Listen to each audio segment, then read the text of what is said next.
Hello dear learners, ಈ ವಿಡಿಯೋದಲ್ಲಿ ನಾವು ಮಾಡ್ತಕ್ಕಂತಹ ಕೆಲಸಗಳನ್ನು ಅಥವಾ ಮಾಡದೇ ಇರತಕ್ಕಂತಹ ಕೆಲಸಗಳನ್ನು ಇಂಗ್ಲೀಷ್ನಲ್ಲಿ ಯಾವ ರೀತಿ ಹೇಳಬಹುದು ಅಂತಕ್ಕಂಥದ್ದನ್ನು ನೋಡ್ತಾ ಹೋಗೋಣ. ನೋಡಿ, ನಾವು ಇಂತಹ ಸೆಂಟೆನ್ಸ್ಗಳನ್ನು ಹೇಳಲಿಕ್ಕೆ ಸಿಂಪಲ್ ಪ್ರೆಸೆಂಟ್ ಟೆನ್ಸನ್ನು ಯೂಸ್ ಮಾಡಬೇಕಾಗುತ್ತೆ. ಇದಕ್ಕೆ ಸಂಬಂಧಪಟ್ಟಂತೆ ಇಲ್ಲಿ ಮೇಲ್ಗಡೆ ಸ್ಟ್ರಕ್ಚರನ್ನು ಕೊಟ್ಟಿದ್ದೇನೆ. ಈ ಎರಡು ಸ್ಟ್ರಕ್ಚರ್ಗಳನ್ನು ಯೂಸ್ ಮಾಡಿಕೊಂಡು ನೀವು ಅನೇಕ ಸೆಂಟೆನ್ಸ್ಗಳನ್ನು ನಿಮ್ಮ ಲೈಫಲ್ಲಿ ಕ್ರಿಯೇಟ್ ಮಾಡಿ ಇಂಗ್ಲೀಷ್ನಲ್ಲಿ ಹೇಳಬಹುದಾಗಿರುತ್ತೆ. ನೋಡಿ, ನೀವು ಮಾಡ್ತಕ್ಕಂತಹ ಯಾವುದೇ ಕೆಲಸವನ್ನು ನೀವು ಹೇಳಬೇಕಪ್ಪ ಅಂದರೆ ಇಲ್ಲಿ ಫಸ್ಟ್ ಸ್ಟ್ರಕ್ಚರ್ ಏನಿದೆನೋ I plus V1 plus object. Yes ನೋಡಿ, V1 ಅಂದರೆ ವರ್ಬ್ನ ಮೊದಲನೇ ರೂಪ ಅಂಥೇಳಿ. ವರ್ಬಲ್ಲಿ ನಾವು V1, V2, V3 ಈ ಥರ ನೋಡ್ತಾ ಹೋಗ್ತೇವೆ, ಅಥವಾ present form, past participle form ಈ ರೀತಿ ನೋಡ್ತಾ ಹೋಗ್ತಿಲ್ವಾ. ಅದರಲ್ಲಿರ್ತಕ್ಕಂತಹ ಫಸ್ಟ್ ಫಾರ್ಮ್ ಏನಿರುತ್ತೋ ಆ ವರ್ಬನ್ನು ನಾವು ಯೂಸ್ ಮಾಡ್ಕೋಬೇಕಾಗುತ್ತೆ. ಇನ್ನು ನಾನು ಈ ರೀತಿ ಮಾಡೋದಿಲ್ಲ ಅಂತ ಹೇಳಬೇಕು ಅಂದರೆ ನೆಗೆಟಿವ್ ಆಗಿ ಹೇಳಬೇಕು ಅಂದರೆ ಸೆಕೆಂಡ್ ಸ್ಟ್ರಕ್ಚರ್ ಏನಿದೆನೋ I plus don't plus V1 plus object, ಈ ಸ್ಟ್ರಕ್ಚರನ್ನು ಯೂಸ್ ಮಾಡಿಕೊಂಡು ನೀವು ಹೇಳಬೇಕಾಗುತ್ತೆ. ಸೊ ಇಲ್ಲಿ ಎಕ್ಸಾಂಪಲ್ಸನ್ನು ನೀವು ನೋಡ್ತಾ ಹೋದಾಗೆ ಈ ಎರಡು ಸ್ಟ್ರಕ್ಚರ್ಗಳನ್ನು ಯಾವ ರೀತಿ ಯೂಸ್ ಮಾಡಬಹುದು ಅನ್ನೋದು ನಿಮಗೆ ಅರ್ಥ ಆಗುತ್ತಾ ಹೋಗುತ್ತೆ. ಬನ್ನಿ ಫಸ್ಟ್ ಸೆಂಟೆನ್ಸನ್ನು ನೋಡೋಣ. I wake up at 6 AM in the morning. ನಾನು ಬೆಳಿಗ್ಗೆ 6 ಗಂಟೆಗೆ ಏಳುತ್ತೇನೆ. I wake up at 6 AM in the morning. ನಾನು ಬೆಳಿಗ್ಗೆ 6 ಗಂಟೆಗೆ ಏಳುತ್ತೇನೆ. ಎಷ್ಟು ನೋಡಿ, ಈ ಸೆಂಟೆನ್ಸನ್ನು ನಾವು ಮೇಲ್ಗಡೆ ಇರ್ತಕ್ಕಂತಹ ಫಸ್ಟ್ ಸ್ಟ್ರಕ್ಚರ್ ಏನಿದೆಯೋ ಅದನ್ನು ಯೂಸ್ ಮಾಡಿಕೊಂಡು ಫ್ರೇಮ್ ಮಾಡಿದ್ದೇವೆ. ಐ ಅಂತಕ್ಕಂಥದ್ದು ಸಬ್ಜೆಕ್ಟ್ ಸ್ಥಾನದಲ್ಲಿದೆ. V1 ವೇಕ್ ಅಂತಕ್ಕಂಥದ್ದು V1 ಅಂದರೆ ಕ್ರಿಯಾಪದದ ಮೊದಲನೇ ರೂಪ ಅಂತೇಳಿ ನಾವು ಕರಿತೇವೆ. ಇನ್ನು ಉಳಿದಿರ್ತಕ್ಕಂತಹ at 6 AM in the morning ಅಂತಕ್ಕಂಥದ್ದು ಆಬ್ಜೆಕ್ಟ್ ಆಗಿರುತ್ತೆ. ಸೆಕೆಂಡ್ ಸೆಂಟೆನ್ಸ್ ನೋಡಿ, I don't wake up at 6 AM in the morning. ನಾನು ಬೆಳಿಗ್ಗೆ 6 ಗಂಟೆಗೆ ಏಳುವುದಿಲ್ಲ. I don't wake up at 6 AM in the morning. ನಾನು ಬೆಳಿಗ್ಗೆ 6 ಗಂಟೆಗೆ ಏಳುವುದಿಲ್ಲ. ಈ ಸೆಂಟೆನ್ಸನ್ನು ನೋಡಿ, ಐ ಅಂತಕ್ಕಂಥ ಸಬ್ಜೆಕ್ಟ್ ಇದೆ, ಡೋಂಟ್ ಅಂತಕ್ಕಂಥ ನೆಗೆಟಿವ್ ಫಾರ್ಮನ್ನು ಯೂಸ್ ಮಾಡಿದ್ದೇವೆ, ಮತ್ತು V1 ವೇಕ್ ಅಂತಕ್ಕಂಥದ್ದು V1ನಲ್ಲಿದೆ ಮತ್ತು ಉಳಿದಿರ್ತಕ್ಕಂಥದ್ದು ಆಬ್ಜೆಕ್ಟ್ ಆಗಿರುತ್ತೆ. ಸೊ ಮುಂದೆ ಬರ್ತಕ್ಕಂತಹ ಎಲ್ಲ ಸೆಂಟೆನ್ಸ್ಗಳು ಕೂಡ ಇದೇ ಸ್ಟ್ರಕ್ಚರನ್ನು ಫಾಲೋ ಮಾಡಿರ್ತವೆ. ನೀವು ಅಬ್ಸರ್ವ್ ಮಾಡ್ತಾ ಹೋಗಬಹುದು.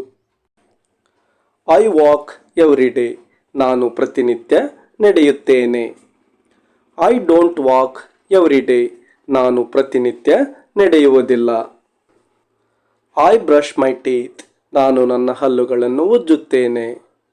I don't brush my teeth. ನಾನು ನನ್ನ ಹಲ್ಲುಗಳನ್ನು ಉಜ್ಜುವುದಿಲ್ಲ. I sing songs. ನಾನು ಹಾಡುಗಳನ್ನು ಹೇಳುತ್ತೇನೆ. I don't sing songs. ನಾನು ಹಾಡುಗಳನ್ನು ಹೇಳುವುದಿಲ್ಲ. I do my homework. ನಾನು ಮನೆ ಕೆಲಸವನ್ನು ಮಾಡುತ್ತೇನೆ. I don't do my homework. ನಾನು ಮನೆ ಕೆಲಸವನ್ನು ಮಾಡುವುದಿಲ್ಲ. I watch TV. ನಾನು ಟಿವಿಯನ್ನು ನೋಡುತ್ತೇನೆ. I don't watch TV. ನಾನು ಟಿವಿಯನ್ನು ನೋಡುವುದಿಲ್ಲ. I water the plants. ನಾನು ಗಿಡಗಳಿಗೆ ನೀರು ಹಾಕುತ್ತೇನೆ. I don't water the plants. ನಾನು ಗಿಡಗಳಿಗೆ ನೀರು ಹಾಕುವುದಿಲ್ಲ. I ride bike. ನಾನು ಬೈಕನ್ನು ಓಡಿಸುತ್ತೇನೆ. I don't ride bike. ನಾನು ಬೈಕನ್ನು ಓಡಿಸುವುದಿಲ್ಲ. I like eggs. ನಾನು ಮೊಟ್ಟೆಗಳನ್ನು ಇಷ್ಟಪಡುತ್ತೇನೆ. I don't like eggs. ನಾನು ಮೊಟ್ಟೆಗಳನ್ನು ಇಷ್ಟಪಡುವುದಿಲ್ಲ. I drink tea. ನಾನು ಚಹಾ ಕುಡಿಯುತ್ತೇನೆ. I don't drink tea. ನಾನು ಚಹಾ ಕುಡಿಯುವುದಿಲ್ಲ. I help my mother. ನಾನು ನನ್ನ ತಾಯಿಗೆ ಸಹಾಯ ಮಾಡುತ್ತೇನೆ. I don't help my mother. ನಾನು ನನ್ನ ತಾಯಿಗೆ ಸಹಾಯ ಮಾಡುವುದಿಲ್ಲ. I play with my friends. ನಾನು ನನ್ನ ಸ್ನೇಹಿತರ ಜೊತೆ ಆಟವಾಡುತ್ತೇನೆ. I don't play with my friends. ನಾನು ನನ್ನ ಸ್ನೇಹಿತರ ಜೊತೆ ಆಟವಾಡುವುದಿಲ್ಲ. I right poems.